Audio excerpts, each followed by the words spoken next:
Hello everyone and welcome to a brand new video. This week we are looking at Batman RIP, the first Batman story arc that we're going to be looking at on the channel.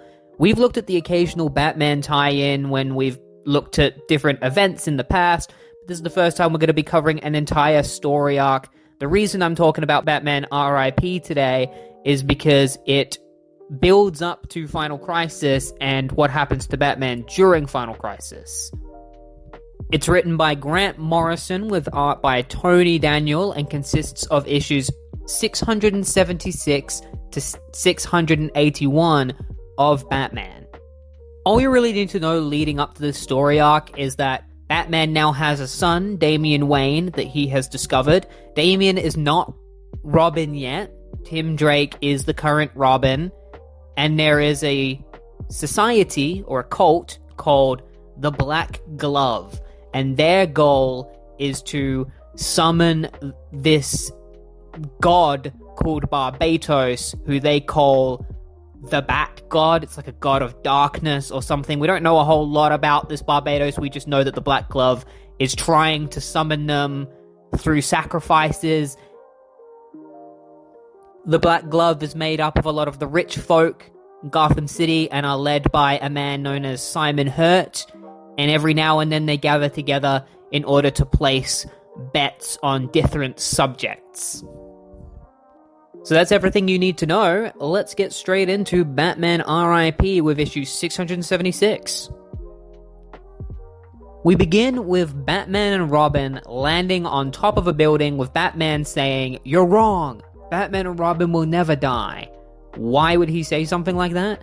We'll find out later. For now, we go back 6 months earlier, where a man named Lebossu arrives at a mansion to tell somebody else there that he has just murdered a man at the doorstep, and this person tells him that they've altered the man's documents to diagnose him with schizophrenia and have faked his death. They make it out like he killed himself and that he's left a note for his wife. They also kill all the eyewitnesses, and then they welcome Lebossu into the Black Glove Society because this is Simon Hurt, the leader of the Black Glove Society, and they have just recruited their latest member. Meanwhile, in Gotham City, a family has been abducted by a former patient of Arkham Asylum. This man is completely insane. He's driving recklessly through the streets of Gotham, putting the family's lives in danger. The police are trying to chase after him. The son looks behind them and sees lights from a car, and he knows that it's Batman. He's like, "Dude, you are so dead." And we see the Batmobile jump straight over a staircase. According to Tim Drake, this is a new Batmobile, and Tim and Alfred have been trying to get Bruce's mind off of the Black Glove Society because he's been trying to investigate them, and they think that he needs to take a break from that and start focusing on just taking down regular criminals because the Black Glove Society is just a conspiracy. Nobody even knows if they're real or not. The insane guy is about to hit someone with his car, but Batman interjects just in time, stopping him, and this guy thanks Batman. Batman rolls down the window and he's like, "Oh, you have a very kind face." And Tim's like, "Hey, I wonder how many times that people have said that to you. Like, there's a couple $100 in the dash." They arrest the guy and head back to Wayne Manor, where Alfred and Tim begin having a conversation about Bruce. Meanwhile, Bruce is seeing a woman named Jezebel Jet. She knows that he is Batman. And Tim asks Alfred how many people Bruce has dated know that he's Batman. He lists off a couple of people, and then Tim begins to ask Alfred about Bruce's psyche because he's worried about him. Because in recent times, Batman has died for a few minutes. He's also been isolated quite a few times. He spent a long time isolated in a cave. He also spent time isolated in a room for 2 weeks before Tim became Robin. These things have Tim worried. He's like, do you think these things might have messed up his brain, and Alfred's like, no, it's all good. Master Bruce is fine. He does all of this so that he can become the peak of a human being. Tim then asks Alfred about Damien, because they still don't know if Damien is actually Bruce's son or not. Bruce was doing a DNA test on him, and Alfred said that he would let Tim know. And Tim assumes that Alfred and Bruce already know if Damien is his son or not, and are just not telling him because they know it will upset him. Because Tim doesn't want to be Damien's brother, because Tim's father died, and he's been adopted by Bruce. And so if Damien turns out to be Bruce's son, then that means they will be brothers. And he sees Damien as the son of Satan. Bruce and Jezebel go to visit the graves of Martha and Thomas Wayne, and there Jezebel reveals that she has an invitation to a Black Glove Society dinner party for her and Bruce. And Bruce is really eager to look at that invitation because he is investigating the Black Glove Society. We then cut to Arkham Asylum, where the entire building is covered in blood. There's dead bodies everywhere. There's a news reporter who's speaking all sorts of gibberish. He's clearly infected by the Joker's laughing gas. Turns out the one responsible for all of this was the Joker. He slaughtered everybody in Arkham Asylum, including Tim Drake, Jim Gordon, and Dick Grayson. And it turns out that this isn't actually happening. This is just Joker doing a Rorschach test, saying that he's not seeing anything in the Rorschach test. This is what he's seeing. He's just not telling the doctor that it's what he's seeing. And then the doctor says, if you're not going to say anything, being all uncooperative, perhaps we should try a fresh approach. The lights then go out, and this man reveals himself to be Le Bossu, and he invites the Joker to the Batman's Dance of Death and says that they'll be in touch. Batman continues to interrogate people that he believes are working with the Black Glove so that he can gain more information on them, and Commissioner Gordon shows up and tries to convince Bruce that the Black Glove isn't real. They've tried researching it, and all they found is an old movie from years ago. Like, you sure there's some secret master criminal pulling the strings? And then he realized that Batman has disappeared. He's like, I only asked. Back at the Batcave, we see just how overly focused on the Black Glove Batman is, because he's currently cut pretty badly, and Alfred is trying to stitch him up. But Batman's still focused on trying to find information on the Black Glove. He doesn't even really care about what's happening with Tim right now, because he says that Tim Drake can help him, and Alfred has to point out that Tim's gone because of the stuff with Damien.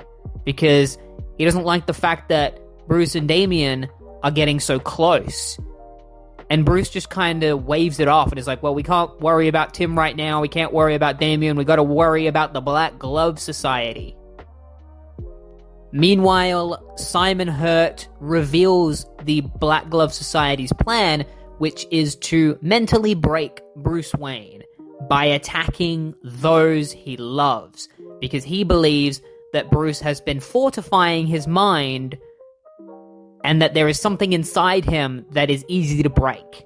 So once you start attacking his friends, then Batman will fall. So he sends everybody out to find their target and attack them. Bruce brings Jezebel to the Batcave, where they have a conversation about the Black Glove.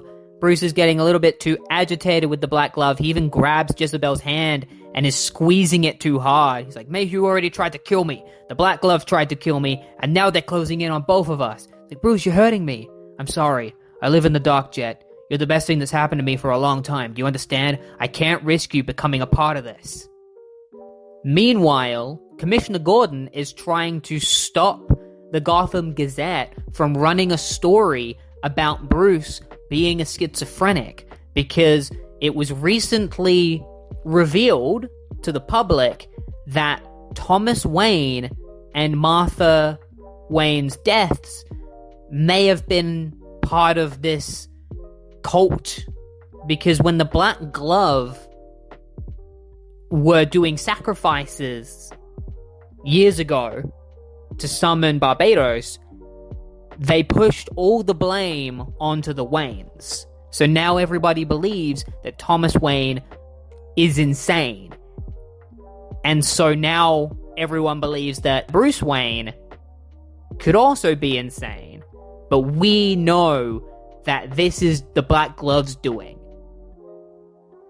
And Bruce is trying to prove the innocence of his parents by proving that the Black Gloves were the ones behind everything. That's why he's so obsessed with taking down the Black Glove Society.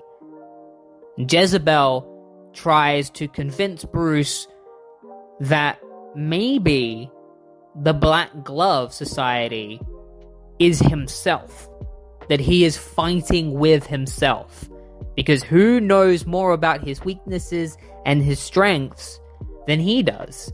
And Bruce completely denies this. It's like, there is no way I could be the Black Society. No way at all. It's impossible. And we see on some computer screens that Bruce is looking at that there is graffiti over different parts of Gotham that say the words Zur En Arrh. This is a reference to the Batman of Zur En Arrh, which is a classic Silver Age storyline where Batman meets an alien version of Batman from another planet. This has nothing to do with that Batman. At this point, Zur En Arrh is like a trigger word for Bruce, because as soon as he sees the word Zur En Arrh, he starts to mentally break down in front of Jezebel. He starts having a seizure, and it's just like, emergency, get out, please, run! And then he falls onto the ground, and Jezebel's freaking out. She's like, Bruce, what's happening? And that's when the Black Glove Society arrives, and Alfred arrives back at the Batcave. When he enters it, he finds the whole place in ruins, and then he gets caught off guard by the Black Glove Society, who all attack him and start beating the absolute shit out of him. Like, poor Alfred. He just went out for the day, came back, and now he's getting the shit beat out of him. Tim holds up in a shack reading some of Bruce's journals, his adventures as Batman. In these journals, he talks about the fact that he's trying not to think like his criminals, because if he does, he might end up insane. And he thinks that that's what the Joker wants him to do. He wants him to start thinking like the Joker and go insane because of it. And the only thing that's stopping Bruce from doing something like that are the Robins and their sense of humor. And that's when Tim stops, because he senses that there's somebody outside. There are two Black Glove Society members preparing to attack the shack. So Tim jumps on his motorcycle, he smashes straight out the door of the shack. One of these Black Society members jumps onto his back while he's riding his motorcycle, but Tim drives straight into a tree branch. He ducks, and it knocks the guy off, and they continue chasing after him. Meanwhile, the homeless guy that Bruce Wayne saved earlier, his name is Honor Jackson, he finds Bruce in the middle of an alleyway, completely drugged up, not remembering who he is, and it's because back in the Batcave, Simon Hurt injected him with all sorts of drugs. Honor Jackson helps Bruce to his feet and tries to guide Bruce through his new life as somebody that has hit rock bottom. He sees Bruce as a very strong guy, and he wants Bruce to be his bodyguard so that they can go and get drugs and stuff together. Meanwhile, Nightwing gets attacked by a couple of Black Glove Society members, and Tim calls him on his communication device, saying that he can't get through the Batman, which means that he might be in trouble. And he also hasn't heard from Alfred in a while either, which isn't good. And he wants to rendezvous with Nightwing at Checkpoint 5. But before he can finish his conversation with Dick, Tim sees one of the Black Glove Society members and quickly leaves. And we see that Dick is about to be attacked by one of the Black Glove Society members as well, and he hasn't noticed them yet.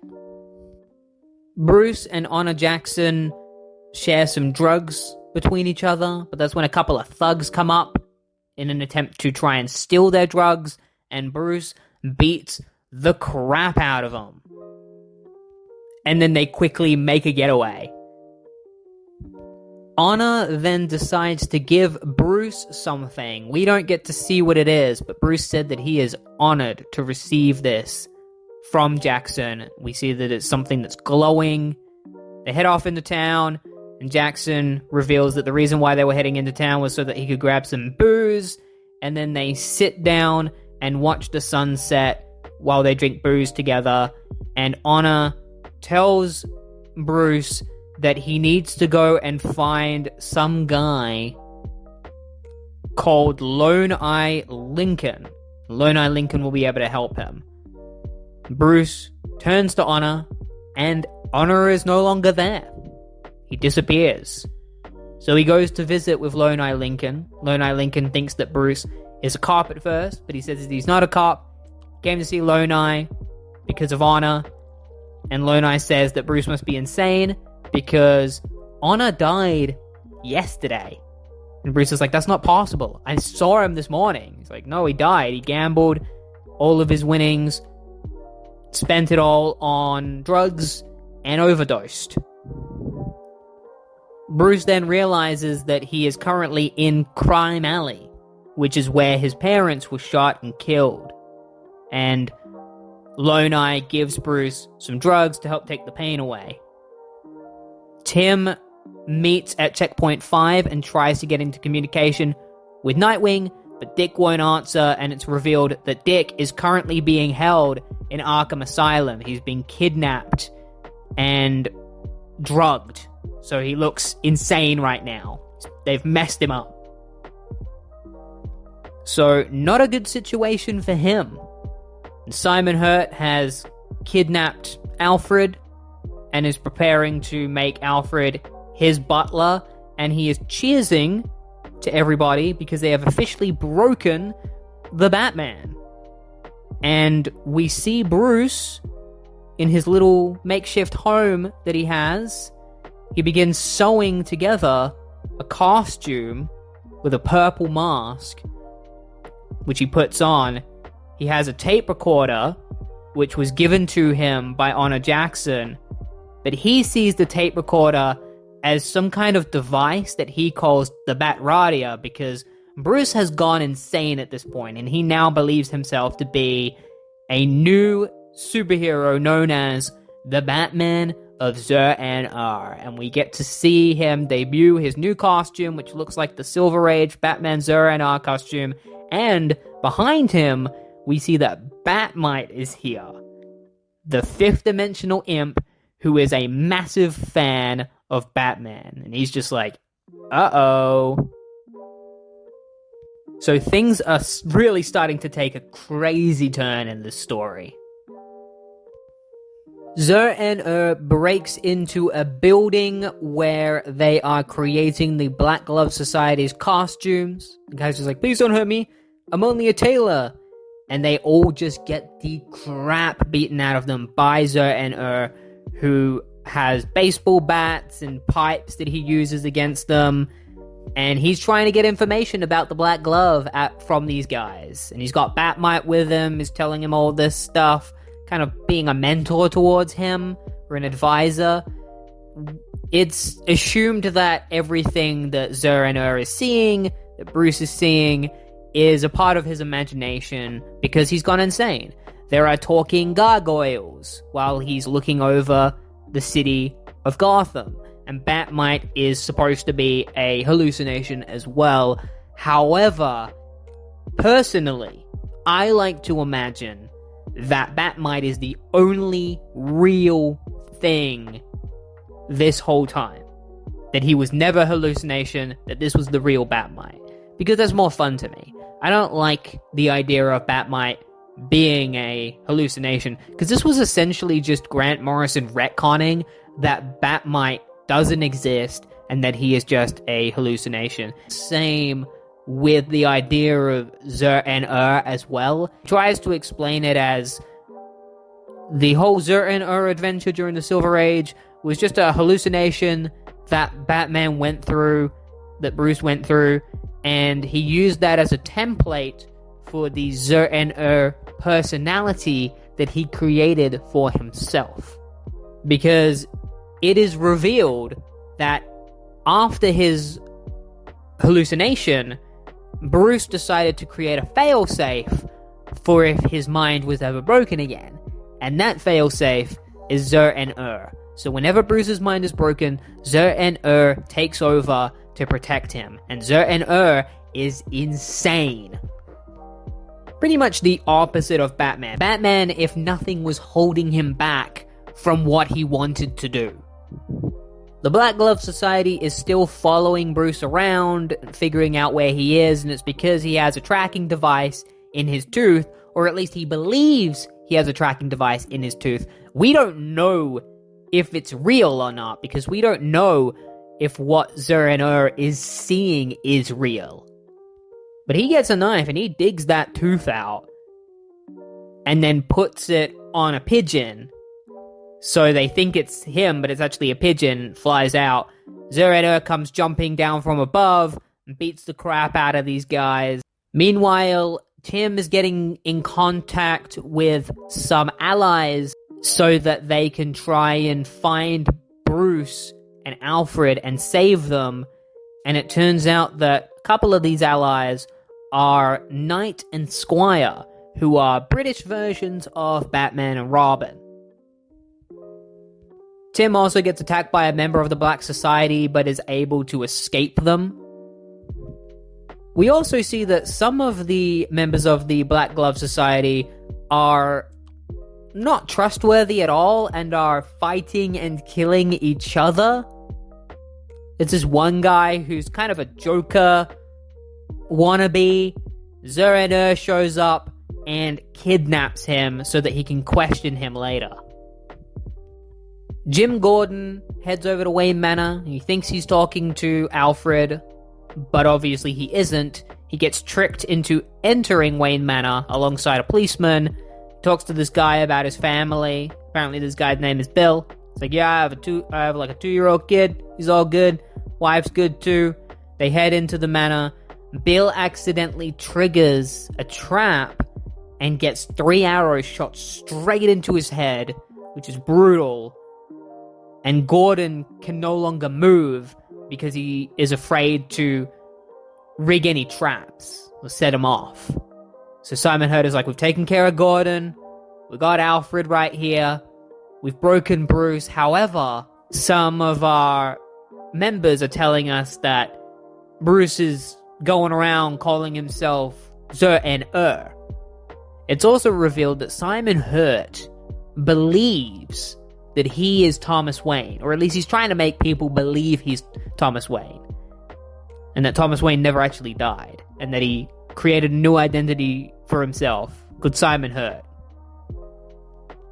They prepare for the final showdown with Batman, while Zur En Arrh tortures this Joker wannabe guy, trying to find the location of Simon Hurt and Jezebel. And so he just starts beating the shit out of this guy. He's like screaming. He's just like, nah! We return to Arkham Asylum, where Jeremiah Arkham approaches Lebosu, because Lebosu is planning on lobotomizing Nightwing. And Jeremiah Arkham is like, we don't do that here. We use therapy and stuff. And so Lebosu sicks all his guys on him and they all beat the shit out of Jeremiah Arkham, because the Black Glove Society have taken over Arkham Asylum, because Arkham Asylum is going to be the stage for the final confrontation with Bruce. We see that Jezebel is being brought into Arkham Asylum, and we also see that the Joker is there waiting for Bruce to arrive. He's like, I hope he doesn't get here too soon because my nails are still drying. So he's kind of preparing himself for Bruce's arrival. And then we see Zur En Arrh running across the roofs of Gotham City. And so we'll find out what happens next. The Black Society's members all arrive at Arkham Asylum, preparing to see the fall of Batman as they gamble on the lives of those that he loves, including Jezebel, who is currently tied up in Arkham Asylum. They're planning on setting the Joker free and just letting him go on a rampage through the asylum. They are counting on Batman and the Joker having a final standoff where one of them will die. And they are going to bet on which succeeds, good or evil. Lebosu is supposed to be performing a lobotomy on Nightwing, but he spends his time talking to the Joker instead, praising him.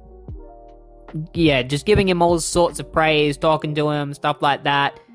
The other characters are trying to get him to come and do the lobotomy on Nightwing because otherwise the drugs will wear off and Nightwing will wake up.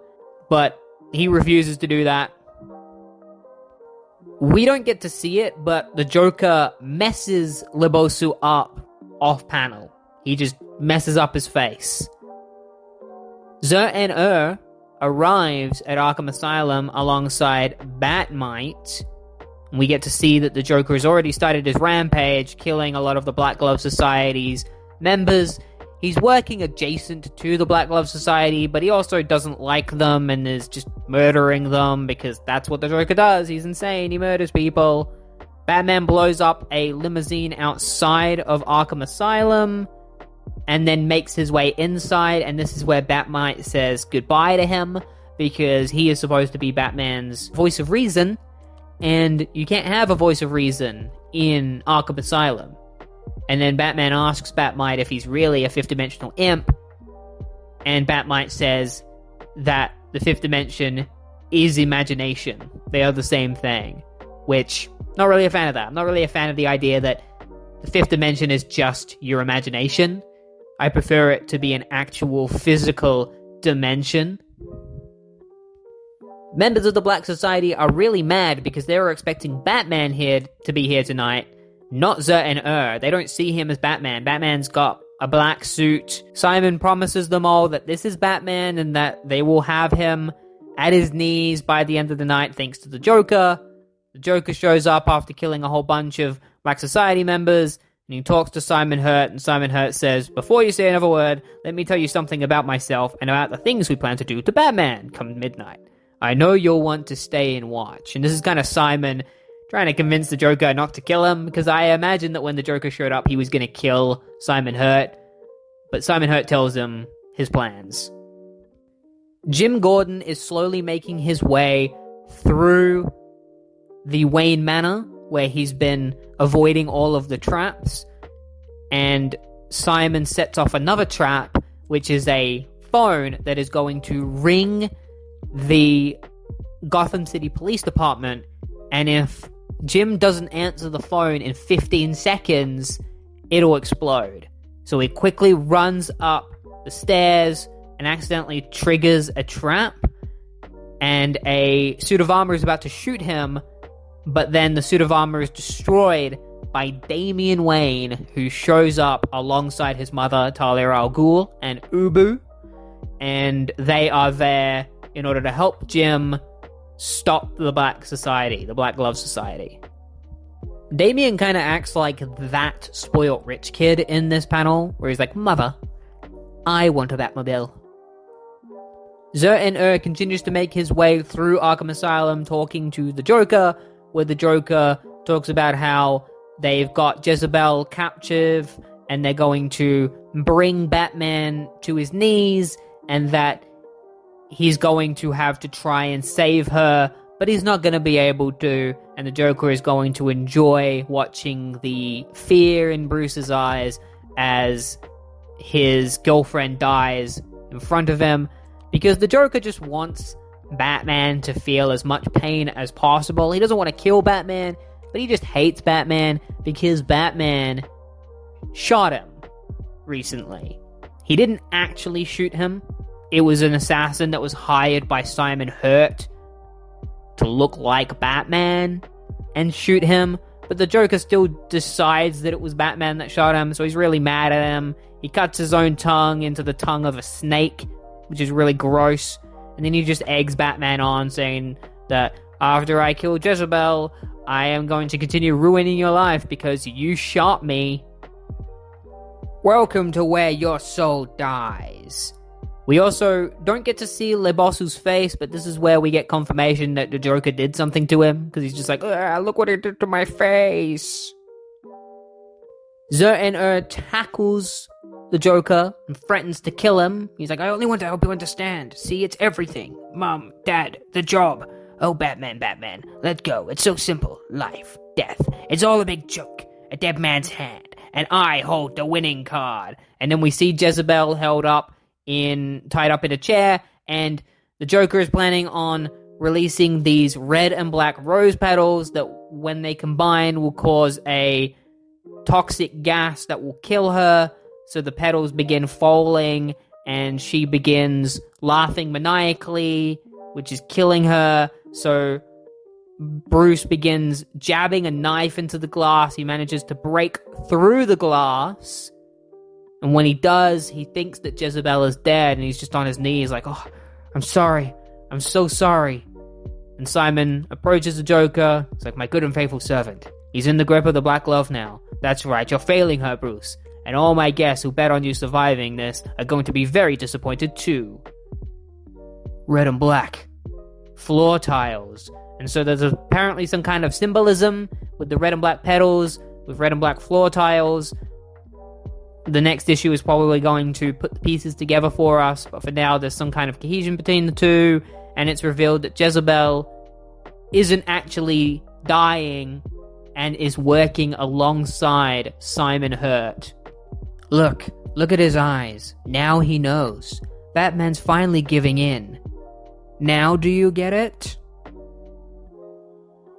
So yeah, it seems like Jezebel was a member of the Black Glove Society from the start. Bruce wakes up in pitch darkness. He finds himself in a coffin, completely tied up. He has been buried alive by the Black Glove Society. Meanwhile, Tim Drake fights the Black Glove Society. He starts to get overwhelmed by them, but is saved by a couple of heroes who are kind of like the Batman of different countries. They're not called Batman, but they all serve the same kind of code as him.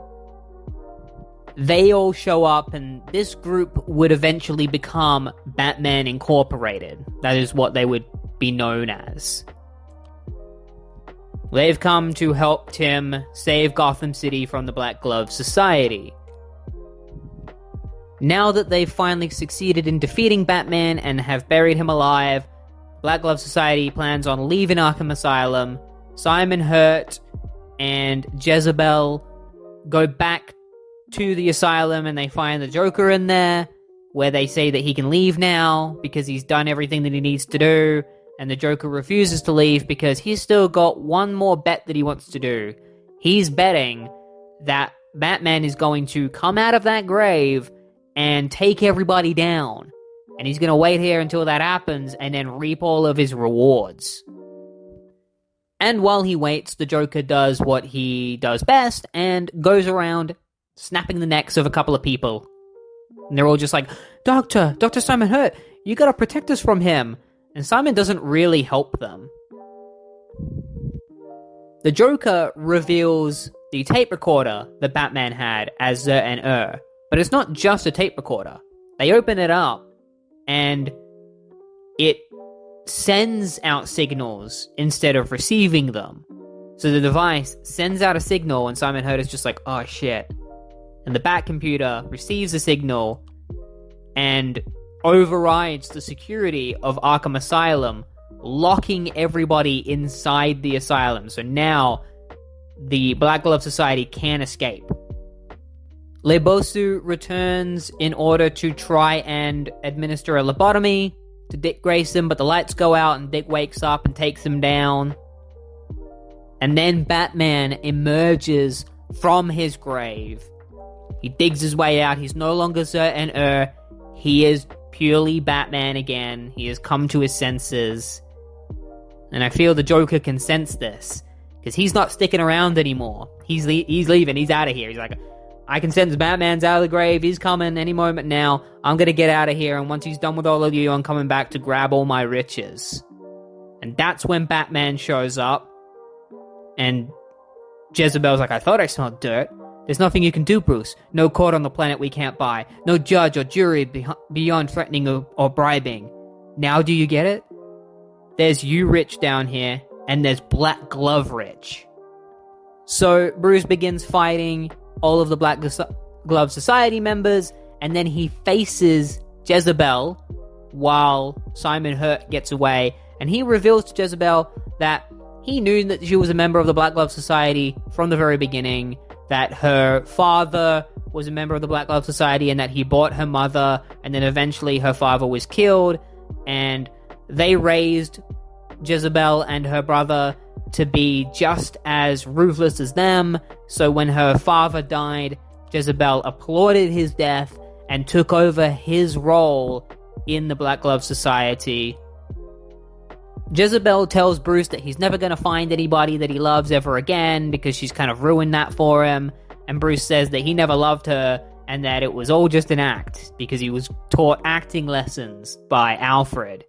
And she tries to sick all of the Black Glove Society members on him, but then Nightwing shows up and helps Bruce take him down, tells him to go after Simon Hurt. So that's what Bruce does. He heads off to go do that. Tim says goodbye to Batman Incorporated and heads off on his bike in order to meet with Batman and Nightwing at Arkham Asylum. The Joker is causing havoc in Gotham City. He's driving an ambulance, and then the Batmobile just comes out of nowhere and plows straight through the ambulance, sending it flying. Turns out it's being driven by Damian. And Alfred's like, that was an ambulance, Master Damian. What was an ambulance? Just be grateful I didn't leave you to burn back in the Batcave, Pennyworth. Will my father let me keep this car? And it's kind of like, did he know that the Joker was in there? Probably not. Damian just seems to be quite a ruffian at this point in time. He goes through a lot of character development after this, but to begin with, he's not very likable. Bruce continues to chase after Simon Hurt. He begins climbing up a wall to where Simon is as a helicopter comes in to grab Simon. Simon tries to mess with Bruce, saying that he is his father, and Bruce is like, no, you're not my father. You're the actor from the Black Glove Society movie. And Simon Hurt is like, no, I'm not the actor from that movie. I just wore that guy's skin to a party, and I've just been pulling the strings from the very beginning. Nobody really knows who I really am. All I know is that I've succeeded in breaking you, Batman, and you only really have one choice, which is to join the Black Glove Society, because you're never going to take us down. And Bruce refuses. He says he's never going to join the Black Glove Society and become one of their assailants. And so Simon leaves in his helicopter. Bruce dives off the wall and grabs onto the helicopter, so they lose control of it. Bruce smashes through the front of the helicopter, and the helicopter crashes into the ocean below. Tim arrives alongside Jim Gordon, Alfred, Talia al Ghul. She says they're going to take care of the remnants of the Black Glove Society, and then we see a shot of Dick Grayson holding Batman's costume. Meanwhile, Jezebel has managed to escape in a plane, where she gets a call from a mysterious person.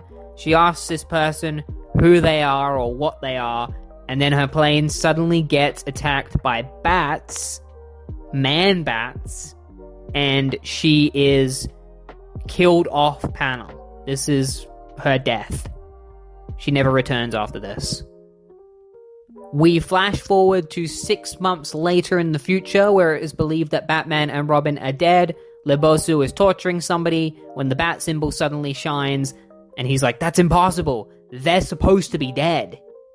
And so I think this leads directly into that first shot that we saw at the very beginning, where Batman and Robin arrived.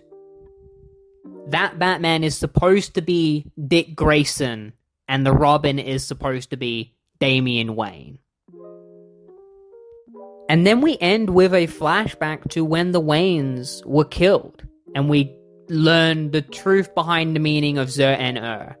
Basically, Bruce had just seen the Mask of Zorro, talks to his dad how much he likes Zorro and how he looks up to him, and Thomas says, well, if Zorro was a real guy, Zorro would be in Arkham. The sad thing is, they probably throw someone like Zorro in Arkham. Zur En Arrh. That's what it stands for. It stands for Zorro in Arkham. And that's it for Batman R.I.P.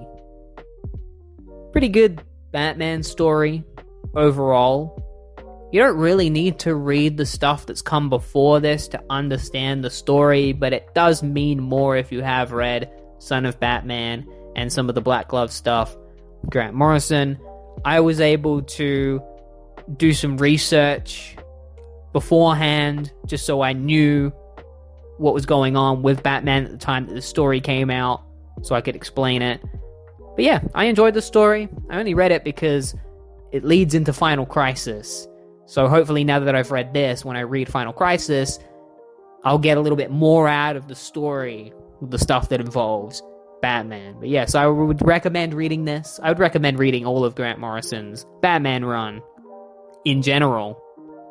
That's going to be it for this week. If you enjoyed this video, then please like and subscribe, and I will see you next week as we finally begin Final Crisis. Have a good one.